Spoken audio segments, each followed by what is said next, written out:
Good evening, my friends, and welcome once again to the Leo and Larry Show, the show that tells you the things that you need to know and helps you to know the places where you need to go. And we have a good friend of mine that's on. I just was joking with him about how famous he is, but he's a good friend of mine. His name is Dr. William or Bill Moomaw, and he's a retired professor from Tufts University in Massachusetts, where he taught international climate policy. And I got to give you a shout out for this, Bill, that he also, you always hear me talk about the Intergovernmental Panel on Climate Change, the world's top climatologists. They put out reports, and five of the last six reports, he was the chief author of those reports. And he was also a part of the group that shared the 2007 Nobel Prize. So we have someone who really knows what they're talking about. For you folks out there who sometimes wonder if I know what I'm talking about, get to know my friend and our guest for this evening, Dr. Bill Moomaw, uh, retired professor from Tufts University. Welcome, Bill, to the Leo and Larry Show. Reverend Leo, thank you so much for having me. Just one slight correction. I wasn't the only chief author of those reports. There were lots of us working on it together.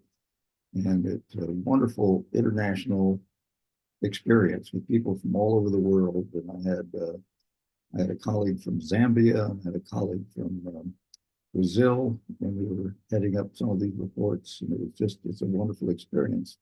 A lot of work, no pay, 3 years. No pay.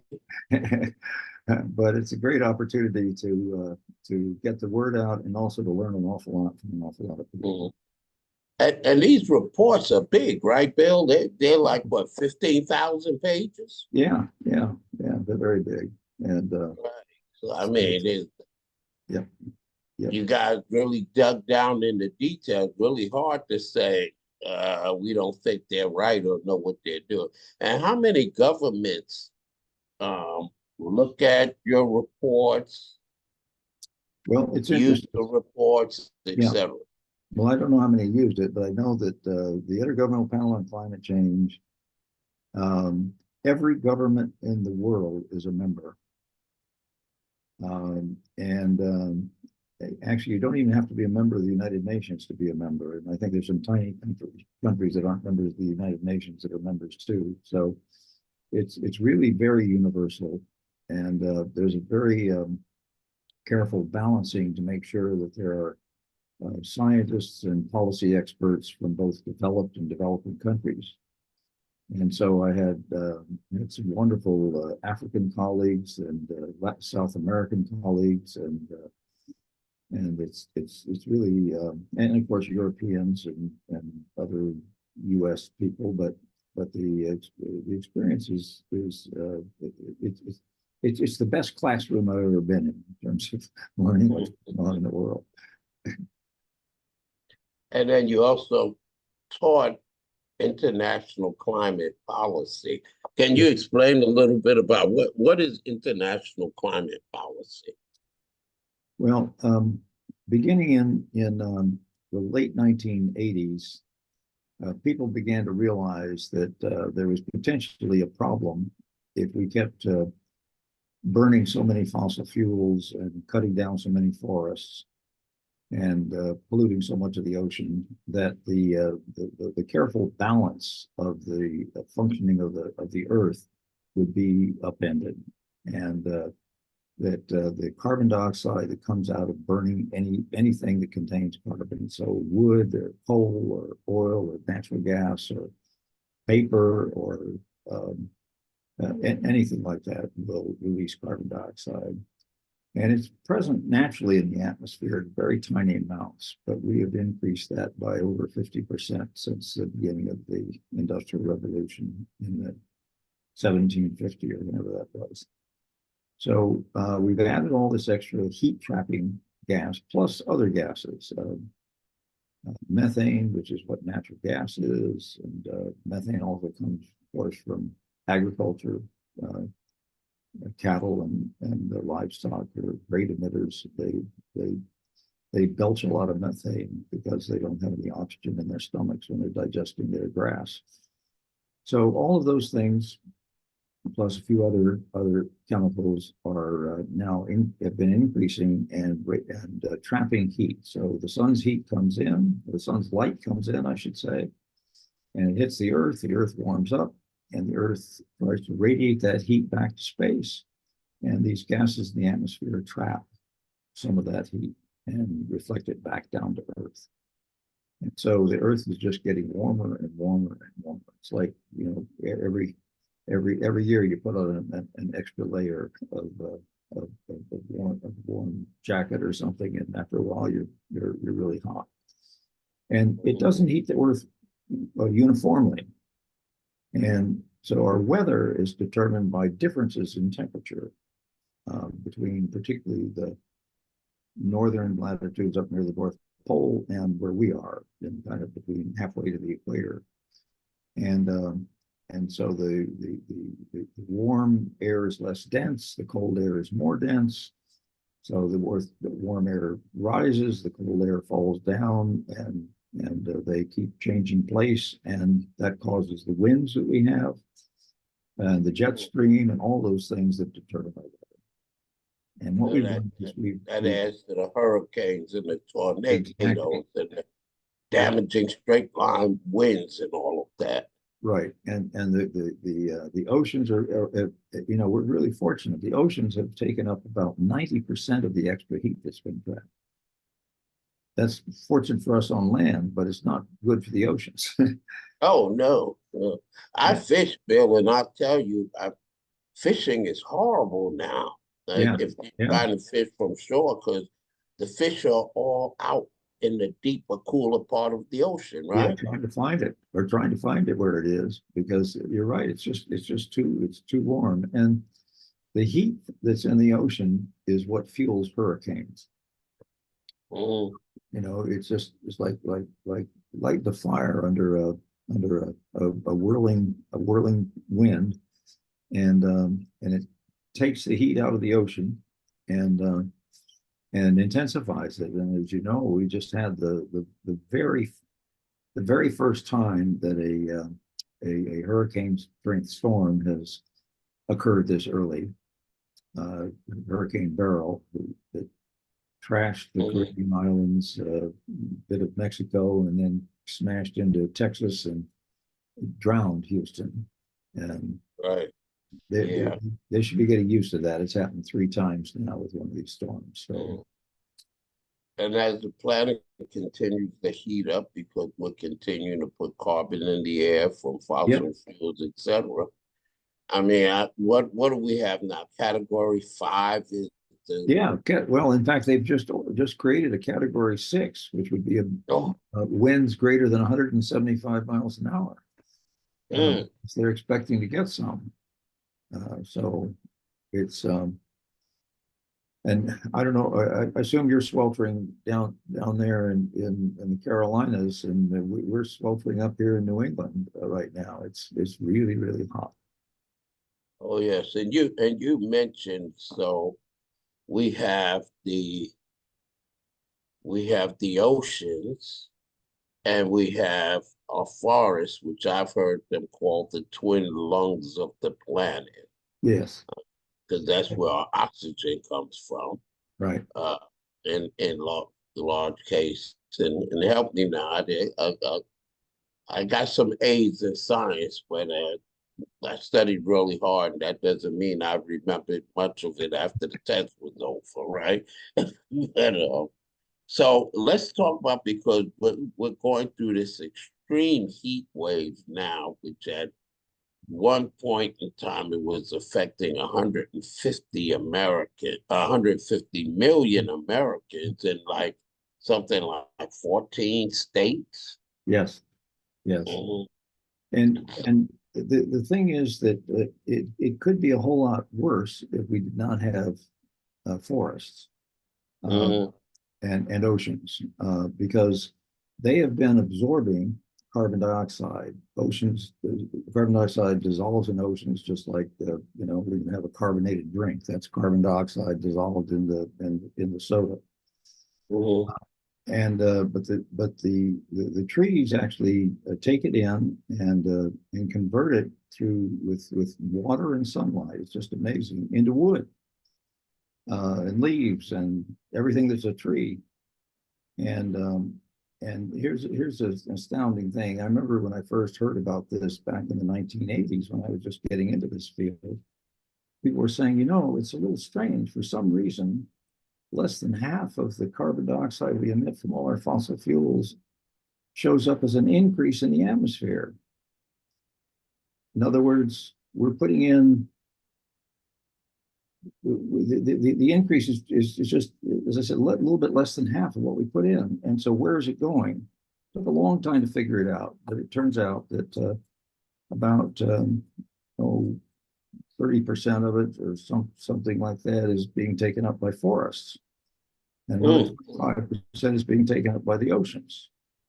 So you add that up and that's 55%, and that's more than half.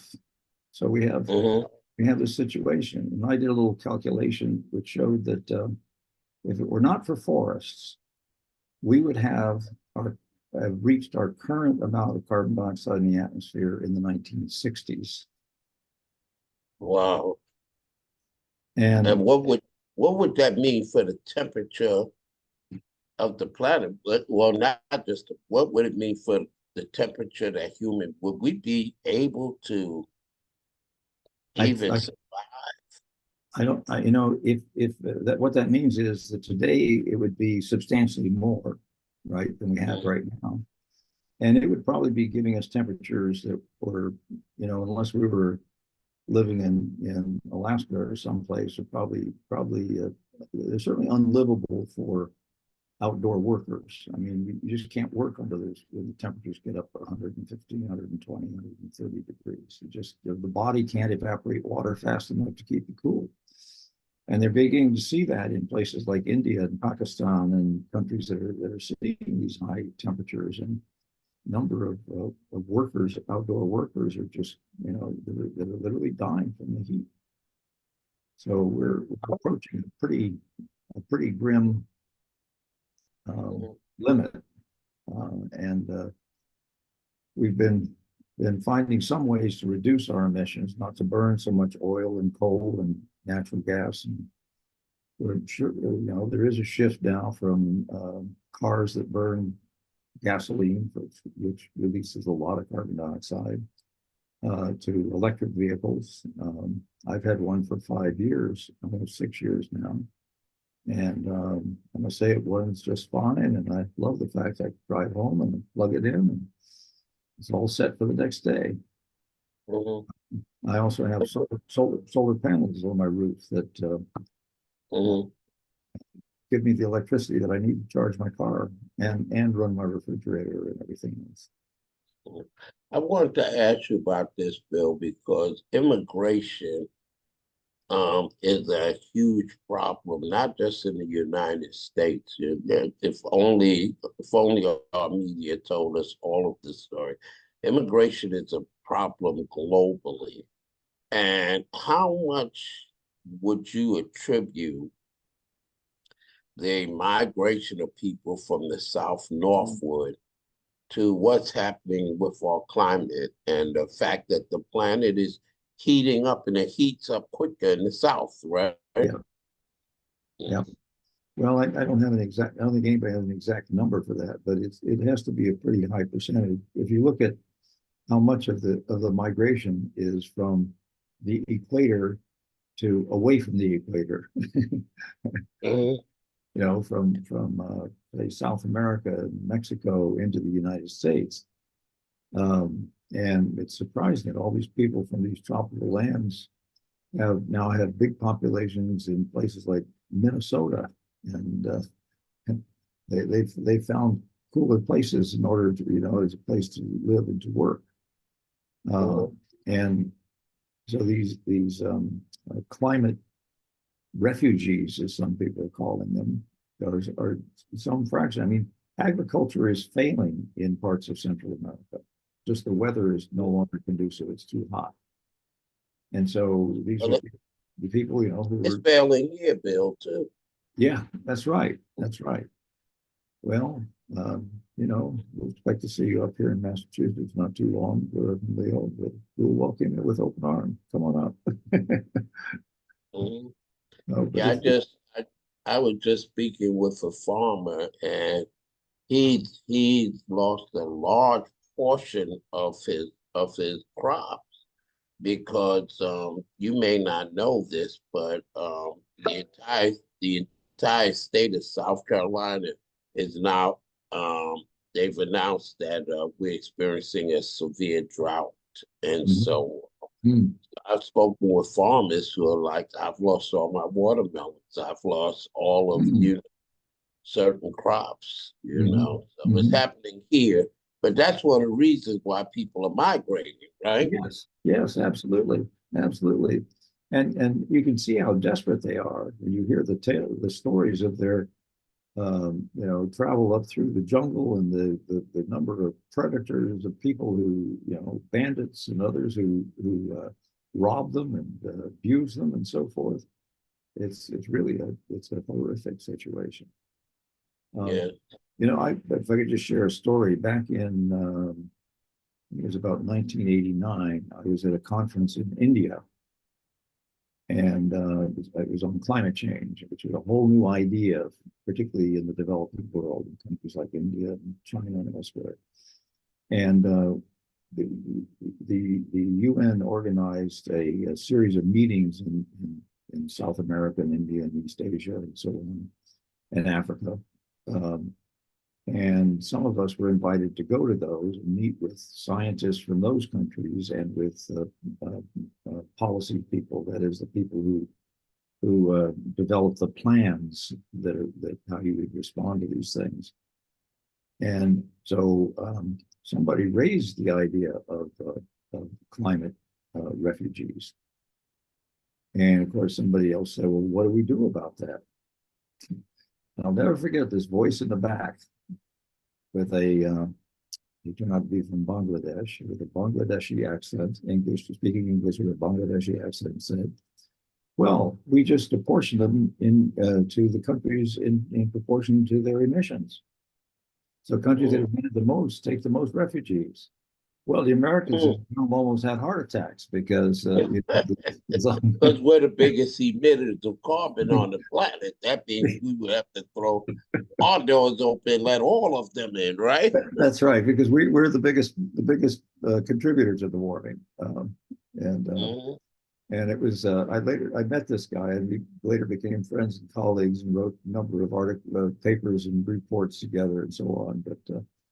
But it was a wake up moment for a lot of people. Yeah, we are going to have to do something about this. We really are. Yeah.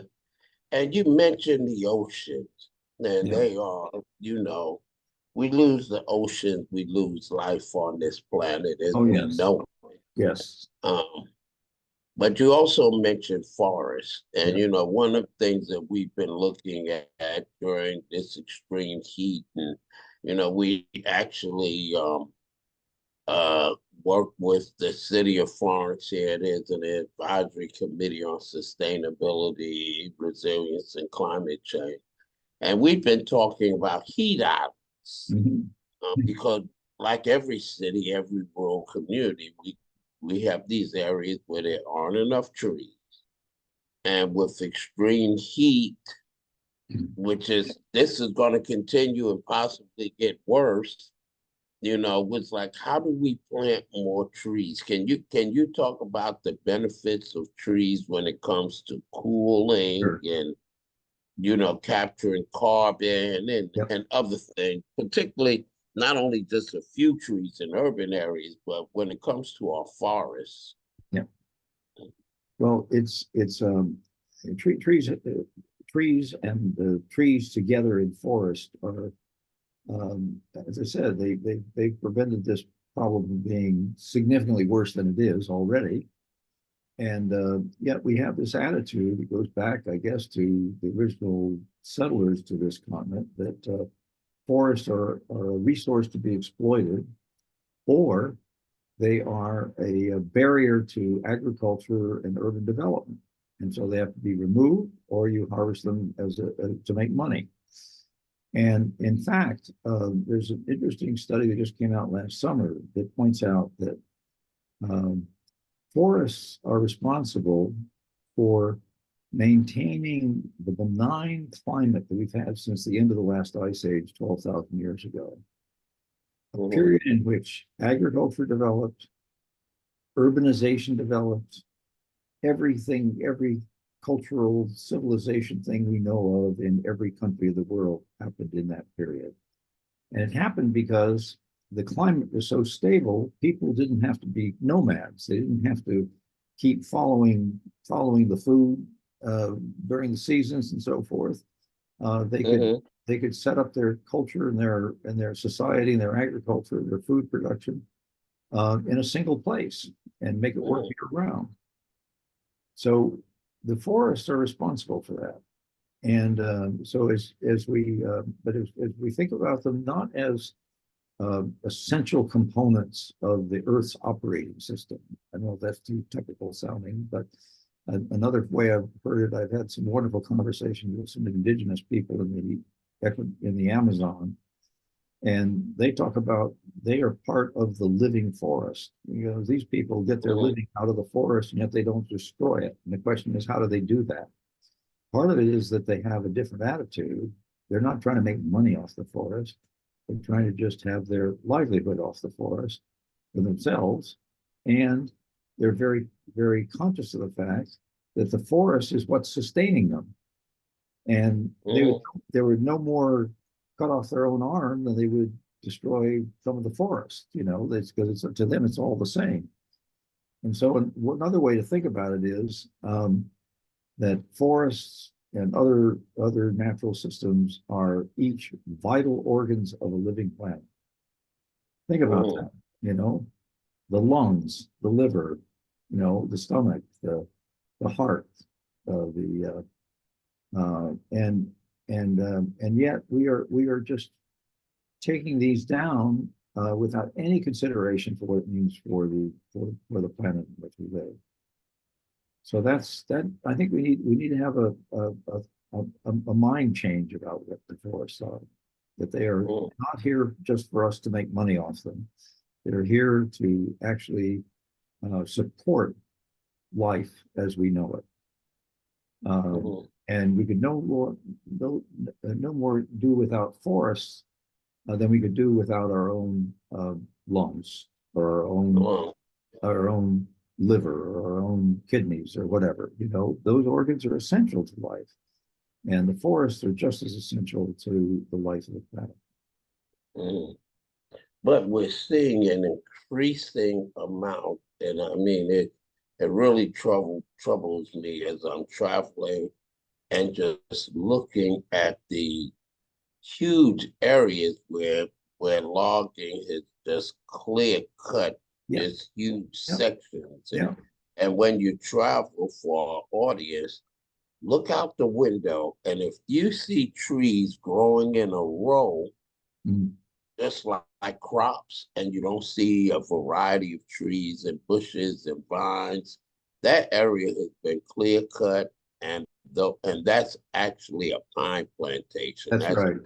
That's something that is unnatural, and I just don't. And then occasionally, when you're driving, it'll look like you're seeing trees, and then you'll realize they just left some trees near the highway, and behind them, all the trees are gone.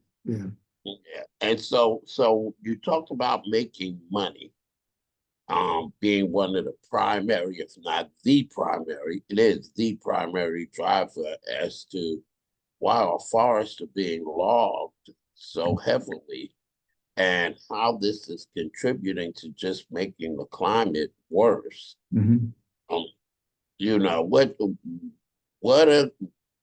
are some of these trees being used for? We know building and furniture, but I don't we've been doing that. I don't think that alone is enough. So you know, what uh what are they so bent on making money Mhm. uh doing that they literally don't care what happens to life on this planet? Yeah.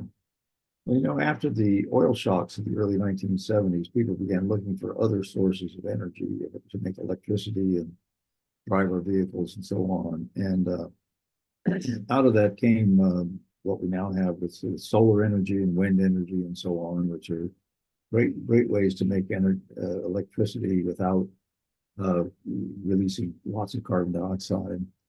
But they also, big people began to talk about we instead of burning coal in a power plant to make electricity, we could burn wood. And indeed you can, but it's not very efficient. Um, you know, uh, the typical coal plant operates maybe about a third of the heat that's generated becomes electricity, and the rest is just wasted. But with wood plants, it's like maybe one fifth or one quarter or something of the heat gets turned to electricity. So all the rest is just wasted, and so Mhm. it's very inefficient. And and to produce one a unit to light your light bulb for 10 minutes, let's say that amount of electricity. If you make the electricity with burning wood, it emits more carbon dioxide than if you had burned coal. Mm.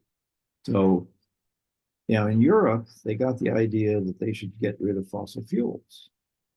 And they forgot when they set the rule that the goal was not to get rid of fossil fuels. The rule was to reduce emissions from burning that go into the atmosphere. And Right. so they got the wrong measure. So their goal is to eliminate fossil fuels. Well, if you eliminate fossil fuels with something that emits more carbon than the fossil fuel you were burning, that's heading in the wrong direction. And Mhm. I've had numerous meetings over in Europe with people, and there are a lot of people that understand it. But boy, the industry has captured the politicians, and they just keep subsidizing it, paying paying companies to cut down forests and make electricity, which is more expensive. And by the way, the air pollution is worse than from burning. Mhm. So it's really Well, a possible tragedy. Bill, we don't burn wood here um very much to produce electricity, right? Well, it's about So, I but we're just losing our forests so someone else can yeah. pretend to be producing clean energy. Yeah, we do about, I don't know, 2 or 3% of our electricity is now from burning wood. Uh, Mhm. and I think there's no excuse for it. And there's no excuse in Europe. And in Europe, they'd already cut down most of their forests. So they have to go somewhere else to get the wood. Where are they getting the wood from? Well, uh, South Carolina, North Carolina, parts of Canada, Virginia, Mississippi. These are all places that they've come to, and that's why there's suddenly all these factories that are taking the wood, and it's hard to you can't just toss logs into a furnace and burn it and make steam. So they grind it up into little sawdust sized particles, and then compress it into wood pellets, sort of the size of a briquette, a charcoal briquette or something like that on that scale. And and um, and they managed to convince governments that this is renewable because trees grow back. Mm. Of course, if you cut down a 25-year-old tree, it'll be 25 years before that tree can grow and remove that amount of carbon dioxide at best. Mm. If you do a 50-year-old tree, it'll take 50 years. If you do a 100-year-old tree, it'll take 100 years. But Mm. with climate change, there's no guarantee that those trees will even grow back. We're finding Right. forests are not, well, we're getting all these forest fires, and we're getting insect infestation and all kinds of things. So Mm. we're not, And the heat and the drought. right? the heat and the drought and the intensity of storms. I mean, there are forests that are just getting laid flat by these storms. Well, those trees aren't growing and taking up carbon dioxide anymore. Mhm. So I can't think of a single thing in climate change that is making forests run a little bit better, other than the fact that there's more carbon dioxide in the air, and that's kind of like adding fertilizer. That's the building block of trees, and so there's more of it around. You can expect there should be a bit more being made, but it just is no match for the negatives that are occurring. Yes, and so some of these companies that there's two. Well, we were invited to come to London for an event at the U.S. Embassy, and we met some of our partners who were fighting against Drax, and we went to Yorkshire and saw this huge facility where they're burning trees to make electricity. And I looked at it, and all I could think about was Dante's Inferno. I was like, this must be something out of hell. But can you can you talk about some of the companies like Enviva and Drax that are the ones that are cutting down our trees to Mhm. make these pellets and then Mhm. shipping them off Yeah, to Asia and Europe, right? yeah, yes, that's right. Well, these companies are, Enviva is a US company and Drax is a British company. And Drax converted one of the largest coal plants in Europe to burn wood. Then they had to find enough wood to fuel it. And they found that the southeast US has lots of trees, and those trees, there are people who own the land who are willing to cut the trees down and grind it up and the wood and turn it into these wood pellets and send those over all the way, first to the coast and then onto a ship, and then from the ship to a train, and on a train to the Drax power station. Well, here's this enormous coal burning power station that doesn't burn any coal anymore. It only burns wood. Mhm. And almost all that wood's coming from your part of the country. Yes, and also with fewer trees, not only is it warmer or hotter, we also, when we get floods, when we get hurricanes, that means there are fewer trees to absorb the water, which makes the flooding worse, the mold in homes, the loss of topsoil, the farmers. All of this is going on, Mhm. and you mentioned Drax and Viva as the U.S. company. I heard they were in trouble though. Hadn't they filed for bankruptcy or something like that? In Yeah. Viva, the U.S. company. Yes, yes, they did.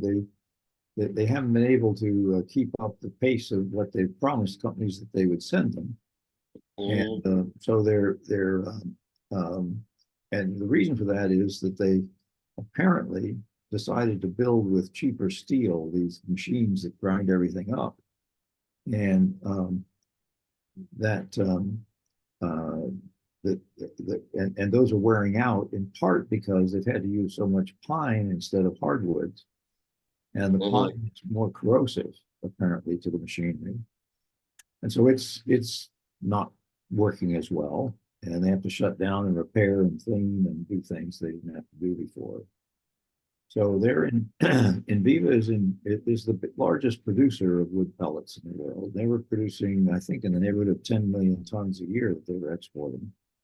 They're down to about half that now, and it's unclear sort of whether they'll be able to make it or not. I mean, does not look promising that they will be able to cover things.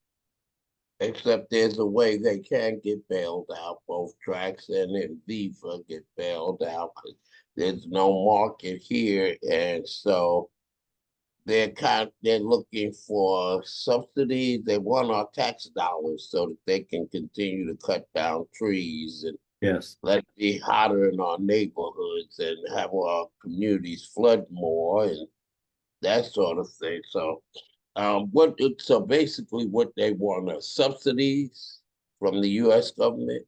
Yes. The U.S. government we passed something called the Inflation Reduction Act, which had a lot of of money to develop renewable energy and energy efficiency projects and so forth in the U.S. And so all of a sudden, as Enviva is failing, by the way, it's totally disrupted the bioenergy industry in Europe because they were the biggest supplier. Mm. And so they want to see if they can't get some of that money by claiming it's renewable energy, just like solar panels. So we should get some of that too. Well, I certainly hope that if the Biden administration doesn't do that. I mean, it would be a huge mistake. Mm. And I understand that they sent a group of people down from the different agencies to meet with people in the Carolinas and elsewhere where the Enviva plants are. And I'm not aware of what the outcome of that is.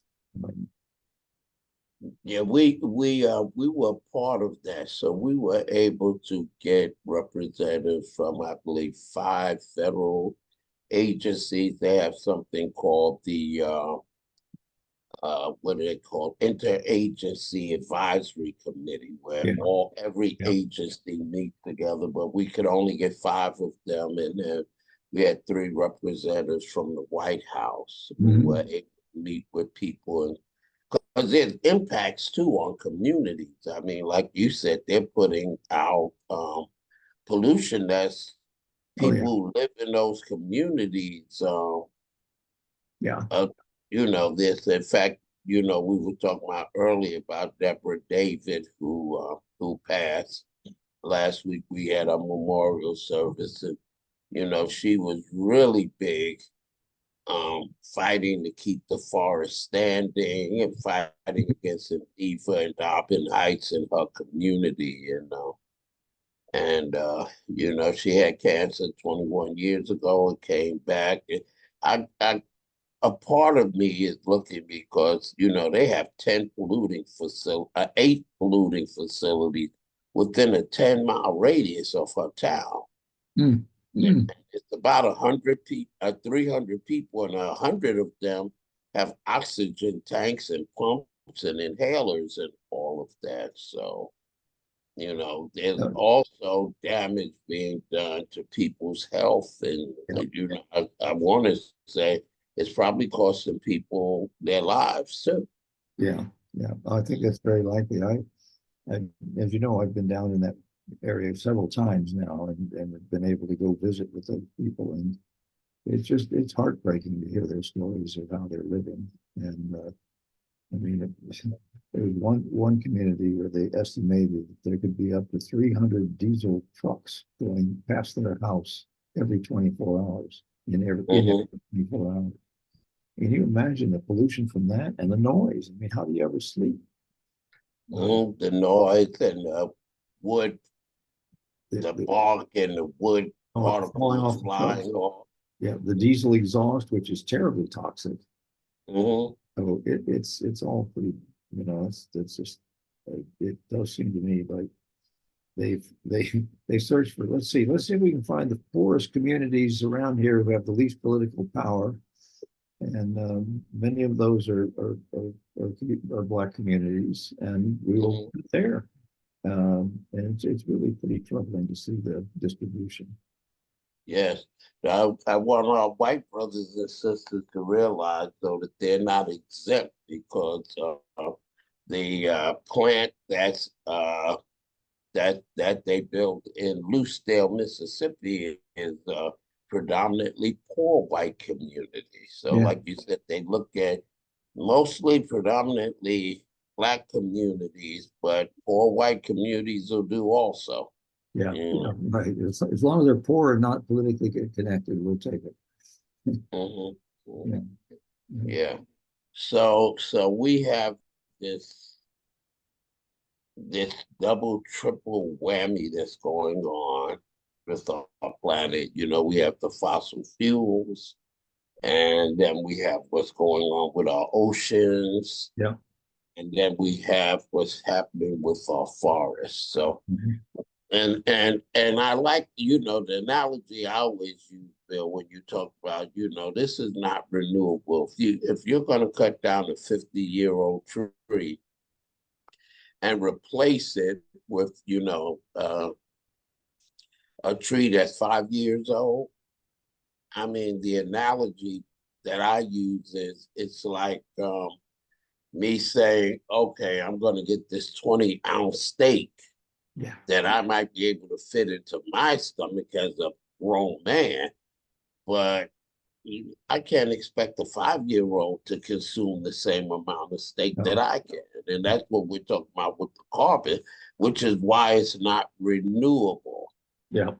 right? The thing is, they're saying it's, what they should say, it's potentially renewable Hmm. with a very long time frame, right? And instead it's gotten shortchanged into it is renewable because it might regrow. That is, another forest may replace the one that we just cut down and burned, but we burned Hmm. that one in a few minutes, and it's taking decades to a century for the forest to come back. And Hmm. I don't know about you, but I'm probably not going to be around here in a century or even that Hmm. decades. And so for me, it's not renewable in my lifetime and many Hmm. people's lifetime. So I think Hmm. I really hope the federal government does not give these subsidies. I think it would be a huge mistake to open up that industry and lose more American forests than we're already losing. Um, Right. And so the answer, Bill, I'm gleaning from you and the many times that we've had conversations, I really want you really got me locked into understanding this and the importance of it. I was looking at it more from a local point mm, of view, until I don't know if you remember when we were in Poland and you said let's have tea together, mhm, and we had that conversation. That's when it really sunk into me uh-huh, how much of a global problem this is. right. And I'm hoping folks in our audience will just, as you travel around the state in your community, look at how many trees are being cut down. Yeah, yeah. Oh, And the thing about forests is the removal of forest creates a local problem. When you cut down the trees, you get much more flooding because trees suck up water. When there's excess rain or something, they suck up the water, they evaporate it from their leaves. And this is another thing. Trees we know provide shade, but they also provide cooling because as the water evaporates from the leaves, it takes heat away. And we have eastern forests, which are just designed for doing that, are several degrees cooler than they would be if we did not have those forests. mhm, In other words, we may not like it the way it is, but it could be worse if we get rid of the forests. And in yeah. particular, um, uh, in the areas, well, particularly in the southeast, where it's even warmer than where I am, that couple of degrees makes a huge difference in terms of the livability for people, and particularly for people who work out of doors. They just can't function if the temperature gets too hot. So the forests Yeah. are doing this work, and the most important thing is to keep the forests we have standing, because those trees will continue to grow, and as they grow, they will remove more carbon dioxide, they will evaporate more water, they will prevent more flooding. It's great to plant trees, but a colleague of mine did a study of, if you look at a large oak tree that's 100 feet tall, how many trees that are 25 feet tall of that same species you have to plant if you take that one out, and it's several hundred because Mm, they're skinny, right? They're not big around like that big oak is, and that's where all the mhm. impact in and all the carbon is stored and where the carbon is being removed. And to get that same removal function, you're talking about planting, getting hundreds of trees that have already been planted, right? They already are already 25 or 50 feet tall. You can't just assume that they appear instantly out of nothing. Mhm. And plus the trees communicate with each other. Now you're gonna have to help me a little bit with this because I use a trick. Um, when I was taking science classes, botany, I would record the lectures and I'd read the questions and the answers at the end of the chapters, and then I and my notes, and I would just listen to it over and over and over again before the test. Yeah, That's a little memory trick. So, yeah. if I saw mitochondria, the answer would pop in my head. But just like a song that we can sing along with on the radio, as soon as the song's over, you forget the words. Uh, So that's how I got my A in botany. So help me, help me with this. So I know trees communicate with each yes, other, yes, they do. and that's an important piece. Yeah. I want you to talk about how they communicate when trees are lost. And then also, I can't remember how the carbon is used. I know that, like photosynthesis, that part I understand, and how the tree draws like nutrients and minerals up, and Mhm. that becomes like xylem that feeds the rest of the tree. But how is the carbon used in the tree? I Okay, I forgot that part. Yeah. okay, good question. All right. So, I mean, carbon dioxide is just carbon and oxygen. Um, the wood fiber in trees is carbon, hydrogen, and oxygen. But whereas as carbon dioxide is just three atoms, the wood fiber, the cellulose, is has thousands of atoms in each molecule Mhm. of cellulose. And it really is quite miraculous that this photosynthesis process where you make wood out of water and air and sunshine. Mhm. I mean, that's really phenomenal. I mean, Miraculous. the whole world depends, life on Earth depends on that process, whether it's in trees or algae in the ocean or whatever it is, it's what does it. And Mhm. it has to be in the cells that are made, there has to be the information to say this is going to be a swamp oak, or this is going to be a cypress tree, or this is going to be a something other kind of tree. They take the same materials and they make it into all those different, hundred thousands of species of trees, thousands of more species of plants. Mhm. And then you have this relatively new discovery, the last 20, 25 years, that if a tree is being attacked, say by insects eating its leaves, it will send out um, through the atmosphere Communication. a gas that says I'm being eaten alive, and the other trees then can harden their defenses. They also, the roots of trees are interconnected, and some directly, but mostly through the underground filaments of fungi. So Mhm. when you see a mushroom in the forest, that's what produces the little fruiting bodies that will become new mushrooms. But you go down, Mhm. and it will have been connected with thousands or tens of thousands of other mushrooms and with the roots of trees. And Wow. those filaments, think of those as little pipelines that are moving nutrients from one place to another. And we're finding out that trees actually will share through that, from trees that are doing well to trees that are not doing so well. Mhm. And we don't understand what the communication is, but there's some connectivity there, which, if you want to call it communication, I guess it's communication.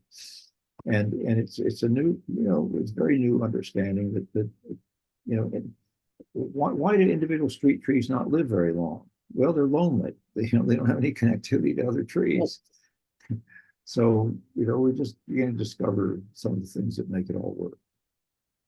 So that's what's wrong with my peach tree, which is why it's not doing that well. That's probably Because right. the other peach tree died, and then Christmas we lost the tree that was near it. So my new peach tree has no other tree to communicate with. That's right. That's right.